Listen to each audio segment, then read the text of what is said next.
Good morning sir. കള്ളന്മാരെ പിടിക്കുന്നതിലും പ്രയാസമാണല്ലോ അപ്പുക്കുട്ട തന്നെ ഒന്ന് പിടിക്കാൻ. Yes sir. തന്നെ എനിക്കിപ്പോ അർജന്റായിട്ടൊന്ന് വേണം. ഒരു ചെറിയ കേസാ, പക്ഷെ തന്റെ ഫുൾ അറ്റൻഷൻ വേണം. ഐജിക്ക് നേരിട്ട് എന്ന പരാതിയാ. താൻ കേട്ടിട്ടില്ലേ, പേരെടുത്ത ഒരു പാട്ടുകാരി ഉണ്ടല്ലോ, പോപ്പ് മ്യൂസിക്കാരി മെർലിൻ. യെസ് മെർലിൻ സർ, കേട്ടിട്ടുണ്ട്.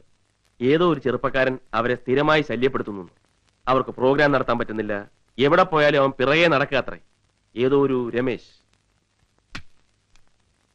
വല്ല മെന്റൽ കേസുമായിരിക്കും, അല്ലെങ്കിൽ കഞ്ചാവ്. താൻ കണ്ടിട്ടുണ്ടോ മെർലിനെ? No sir. She's too young. ചെറുപ്പക്കാരിയാണ്. തൊപ്പി ഊരിക്കോട്ടെ സർ. എന്തോ? തൊപ്പി ഊരിയിട്ട് പറയട്ടെ സാർ. വേണ്ട, ഒഫീഷ്യലായിട്ട് പറഞ്ഞാൽ മതി. എന്നാ പറഞ്ഞോളൂ. അല്ല, അവര് ചെറുപ്പക്കാരിയാവുമ്പോ അവൻ പുറകെ നടക്കുന്നതിന്റെ ഉദ്ദേശം ലതു തന്നെ ആയിരിക്കുമല്ലോ. താൻ കവടി നിരത്തണ്ട. Yes sir. ഈ മെർലിൻ ഒരു പ്രോഗ്രാമിനായി ഇവിടെ വന്നിട്ടുണ്ട്. Okay sir. അവര് ഗസ്റ്റ് ഹൗസിലാണ് താമസം. Very good. താൻ നേരിട്ട് പോയി കണ്ട് കാര്യങ്ങൾ അന്വേഷിക്കണം. Okay sir. പേന എവിടെ വെച്ചേക്ക്? ഇപ്പൊ മേശപ്പുറത്ത് നടിച്ച പേന എവിടെ വെയ്?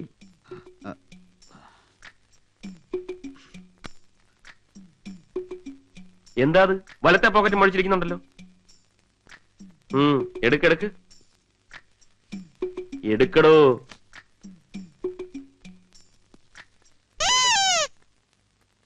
എന്താടോ ഇത് കൊച്ചു പിള്ളേരെ പോലെ പീപ്പിയും പേരക്കയും? ഇതാ പോക്കറ്റടിക്കാരൻ വാസുവിന്റെ വീട്ടുമുറ്റത്തുനിന്ന് കിട്ടിയാണ് സർ. തനിക്കിത് എന്തിന്റെ അസുഖ? ഇൻവെസ്റ്റിഗേഷന്റെ തുമ്പ് എവിടെന്നാ കിട്ടാന്ന് മുൻകൂട്ടി പറയാൻ പറ്റില്ലല്ലോ സർ. ഓഹോ, ദേ അവിടെ ചെന്ന് മെർലിന്റെ ഒന്നും തപ്പരുത്, പറഞ്ഞേക്കാം. തനിക്കൊരു വിചാരമുണ്ട്, താൻ വലിയ സുന്ദരനാണ്. എന്നാലല്ല. പക്ഷെ മെർലിൻ കാണാൻ കുറച്ച് സുന്ദരിയാണ്. താൻ അവിടെ കയറി ചെത്തി വാരിക്കളയരുത്. തൊപ്പി ഊരിക്കോട്ടെ സർ. ഊരിക്കോ മോനെ. ബാബുക്കുട്ട എന്താ പറഞ്ഞത്? തനിക്ക് പണ്ടേ അറിയാലോ. എടോ, എന്നെ കണ്ട ഏത് പെണ്ണൊന്ന് വാരും ചെത്തും. താൻ കുറച്ച് വെളുത്തിട്ടാണെന്നല്ലേ ഉള്ളൂ, പക്ഷെ സ്മാർട്ട്. മാത്രമല്ല, ഈടായിട്ട് വെളുത്തവരെ പെണ്ണുങ്ങൾക്ക് വലിയ താല്പര്യമില്ലെന്നാ പറഞ്ഞു കേൾക്കുന്നത്. എടോ, ഞാനും കുറെ ചെത്തിയിട്ടുള്ള, അതിന്റെ പകുതി താൻ ചെത്തിയിട്ടുണ്ടോ? അതുപോട്ടെ, താൻ ആരെ ചെത്തിയെന്നായി പറയുന്നത്? അറിഞ്ഞൂടാ. റീസ, ശുഭ, കെ പി, ധനലക്ഷ്മി, അതൊക്കെ ഞാൻ ചവച്ചു തുപ്പിയ കേസുകൾ. തൊപ്പിയിട്, തൊപ്പിയിട്. Yes, come in sir. 4 മണിക്കാണ് കോൺഫറൻസ്. ഞാൻ റെഡി ആയിക്കൊള്ളാം. ഫയൽ എടുത്തോളൂ. മിസ്റ്റർ അപ്പുക്കുട്ടൻ, 2 മണിക്കൂറിനുള്ളിൽ എനിക്ക് ഇതിന്റെ റിപ്പോർട്ട് കിട്ടണം. അവർക്ക് വേണ്ട സെക്യൂരിറ്റീസ് എല്ലാം അറേഞ്ച് ചെയ്തിരിക്കും. പോയിക്കോളൂ.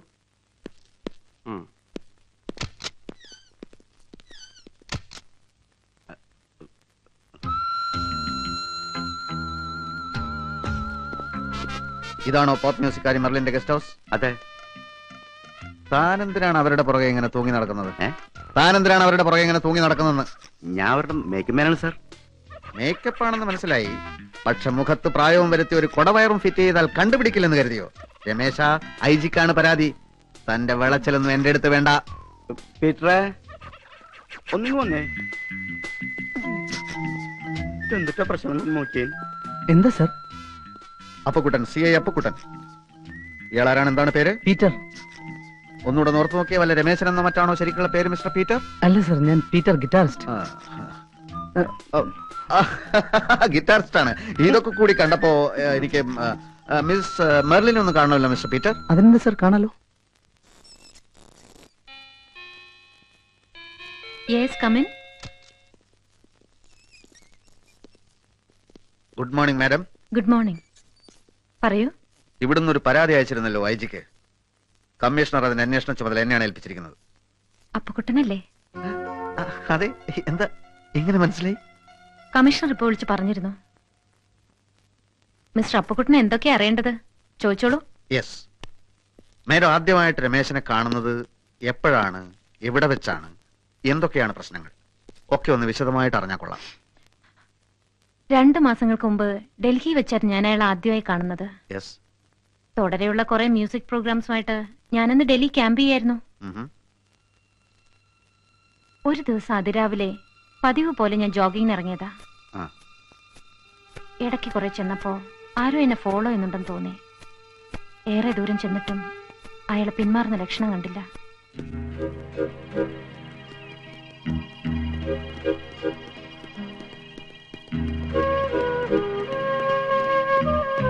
ഞാൻ വഴിമാറി ഓടിയിട്ടും അയാൾ എന്നെ പിന്തുടർന്നുകൊണ്ടേയിരുന്നു.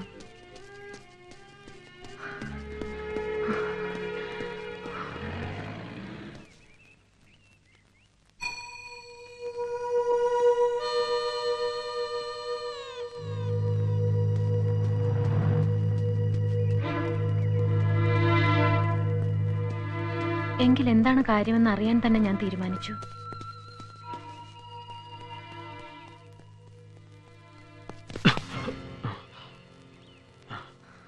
Why do you follow me? ഞാൻ വെറുതെ പിന്നെ ഓ, മലയാളിയാണല്ലേ. എന്തിനാ എന്നെ തന്നെ ഇങ്ങനെ ഫോളോ ചെയ്യുന്നേ? ദേ, ഇത് ഇത് ഇത് എന്റെ ഹെയർ പിൻ ആണല്ലോ. ആ ഇത് തരാനായിരുന്നു. മാഡത്തിന്റെ കയ്യിൽ നിന്ന് പോയതാ. ഓ, ഇതിനാണോ? ഞാൻ ഭയന്നു പോയി. വല്ല ക്രിമിനൽസും ആണോന്ന്. ഡൽഹിയല്ലേ? മാഡം അങ്ങനെയൊക്കെ സംശയിക്കുന്നത് ഞാനും ഭയന്നായിരുന്നു. അതുകൊണ്ടാ ഒന്ന് അറച്ചത്. Thank you. ഞാൻ മാഡത്തിന്റെ ഒരു ആരാധകനാ. മിക്ക പ്രോഗ്രാംസും അറ്റൻഡ് ചെയ്യാറുണ്ട്. ഓ, എന്താ പേര്? രമേശ്. രമേശ് എന്ത് ചെയ്യുന്നു? ഞാനൊരു എക്സ്പോർട്ടറാ ഹാൻഡിക്രാഫ്റ്റ്സിന്റെ. ഇന്നുണ്ടല്ലേ പ്രോഗ്രാം? അതെ, എന്താ വരുന്നോ? അത് ഞാൻ തീരുമാനിച്ചു കഴിഞ്ഞു. എങ്കിൽ എന്റെ ഗസ്റ്റ് ആയിട്ട് വന്നോളൂ. ബൈ. Thank you.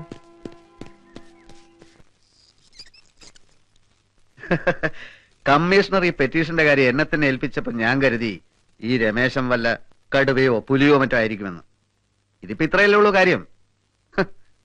ഇത് ചെറുപ്പത്തിന്റെ ഒരു ഗോഷ്ടി എന്നങ്ങ് വിചാരിച്ചാ പോരെ IG വരെ പോയൊരു പെറ്റീഷൻ കൊടുക്കേണ്ട വല്ല കാര്യമുണ്ടോ?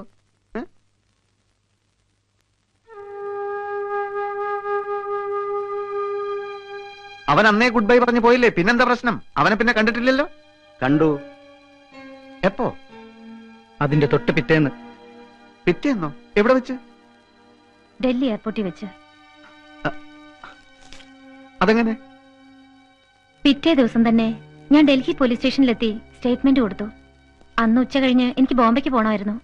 ബോംബെയിൽ എനിക്ക് തുടരെ പ്രോഗ്രാംസ് ഉള്ളതുകൊണ്ട് രമേശിന്റെ കേസിൽ നിന്നും എന്നെ ഒഴിവാക്കി തരണമെന്ന് ഞാൻ അവരോട് അപേക്ഷിച്ചു. അവർ സമ്മതിച്ചു. മാത്രമല്ല, എയർപോർട്ടിൽ ഡ്യൂട്ടിയിലുള്ള 2 പോലീസുകാരെ എനിക്ക് പരിചയപ്പെടുത്തി. എന്തെങ്കിലും പ്രശ്നമുണ്ടെങ്കിൽ അവരോട് പറഞ്ഞാൽ മതിയെന്നും പറഞ്ഞു. പക്ഷേ അതിന്റെ ആവശ്യമൊന്നുമില്ലെന്ന് ഞാൻ അവരോട് പറഞ്ഞു. അന്ന് ഉച്ച കഴിഞ്ഞ് ഞങ്ങൾ എയർപോർട്ടിലെത്തി.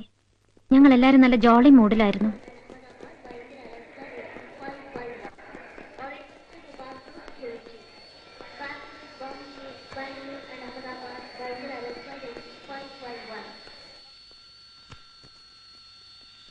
Merlin Fernandez, passenger to Bombay, please contact enquiry counter immediately. I repeat, Merlin Fernandez, passenger to Bombay, please report to the enquiry counter immediately.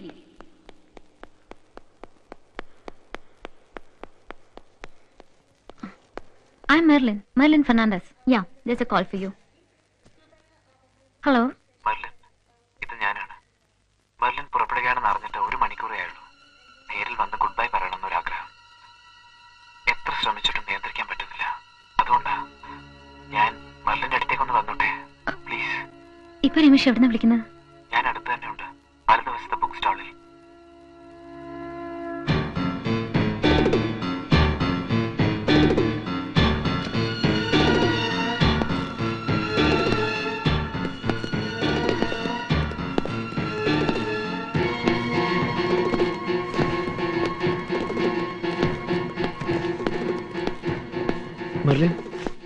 Merlin എന്നോട് പൊറുക്കണം. ഞാൻ ശല്യപ്പെടുത്താൻ വന്നതല്ല, എന്നെ വിശ്വസിക്കണം. ഒരുപാട് ആരാധന കൂടിപ്പോയതുകൊണ്ടാണ് ഇന്നലെ അങ്ങനെയൊക്കെ. ഇനി ഒരിക്കലും അങ്ങനെയൊന്നും ഉണ്ടാവില്ല, തീർച്ച. ഒരു കാലവും മുന്നിൽ വരാതിരിക്കാൻ ആവുന്നത്ര ഞാൻ ശ്രമിക്കാം. പക്ഷേ മെർലിൻ എന്നെ വെറുക്കരുത്. എനിക്ക് വേണ്ടി പ്രാർത്ഥിക്കണം. പിന്നെ ഇന്നലെ ഞാൻ ഉറങ്ങിയിട്ടില്ല. ദേ, ഇന്നലെ അവരെല്ലാം കൂടി ചെയ്തതാ. ഞാൻ തന്നെ തുന്നിക്കെട്ടിയത്. വല്ലാതെ വേദനയുണ്ട്. ഞാൻ പോയിക്കോട്ടെ.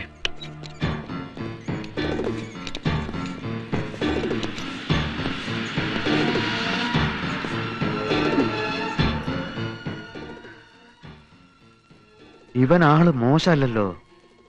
ഇവൻ ചില്ലറക്കാരനല്ലെന്ന് ഞാൻ അച്ചിട്ട് പറയാം. ലക്ഷണം കേട്ടിട്ട് ഒരു ബഹുരാഷ്ട്ര ക്രിമിനലിന്റെ മണം വരുന്നുണ്ട്. അല്ലെങ്കിൽ ഡൽഹിയിലെ പിള്ളേര് പറഞ്ഞതുപോലെ തനി വട്ട്. ആട്ടെ, അന്ന് എയറോഡ്രോമിൽ വെച്ച് ഇനി ഒരിക്കലും തമ്മിൽ കാണില്ലെന്നാണല്ലോ പറഞ്ഞത്. അതെ. എന്നിട്ട് അവൻ പിന്നീട് കണ്ടോ? കണ്ടു. അന്ന് വൈകിട്ട് ബോംബെയിൽ വെച്ച്. കൊള്ളാം. തരിക്കുന്നുണ്ട്, എന്റെ കൈ തരിക്കുന്നുണ്ട്. കുറെ കാലമായി ഇതുപോലൊരു തിരുമാലി എന്റെ കൈ കിട്ടിയിട്ട്. എന്നിട്ട് കേൾക്കട്ടെ. ബോംബെയിലേത് ഒരു പ്രസ്റ്റീജിയസ് ഫംഗ്ഷൻ ആയിരുന്നു. 7 സ്റ്റാർസിന്റെ ആനുവൽ ഡേ ഫംഗ്ഷൻ. ഞങ്ങളെല്ലാവരും നല്ല മൂഡിലായിരുന്നു. മതിമറന്ന് പാടി, മതിമറന്നാടി.